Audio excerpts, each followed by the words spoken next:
Syederalun, para pengurus Koperasi Massa KL Berhad dan para pedagang kedai runcit di kawasan Pandamaran Klang, Selangor, Malaysia, Rabu hari ini menggelar syukuran pertanda dimulainya penjualan besar-besaran berbagai kebutuhan harian. Bismillahirrahmanirrahim. Pada hari ini pembukaan yaitu Komasa untuk beroperasi di daerah Klang. Jadi kami mengharapkan kepada seluruh saudara-saudara Aceh untuk sama-sama kita belanja di koperasi. Koperasi Massa KL Berhad adalah koperasi yang didirikan oleh warga Melayu keturunan Aceh dan pedagang kedai runcit asal Aceh di Malaysia. Ini merupakan langkah pertama koperasi Massa dibuka di Klang dan insyaAllah bulan Oktober akan dibuka di Ceras,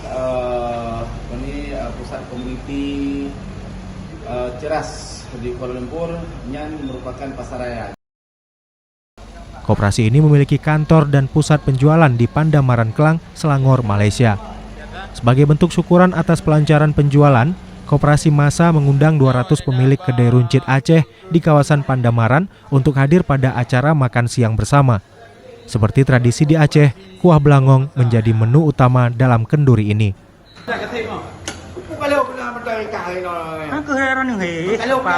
Selain makan siang bersama, para pemilik kedai runcit ini juga membeli barang-barang runcit dengan harga sangat murah dan borong di Koperasi Massa. Kenduri dan pasar murah ini dihadiri oleh Ketua Komasa Datuk Mansur bin Usman, Sekretaris Tengku Haji Amiruddin, Tengku Bukhari Ibrahim, serta ratusan pedagang kedai runcit di kawasan Pandamaran. Mereka datang secara bergiliran karena mengikuti protokol kesehatan COVID-19.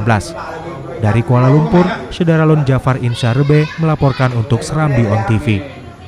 Assalamualaikum, selamat ulang tahun ke-32 Serambi. Hidup Serambi.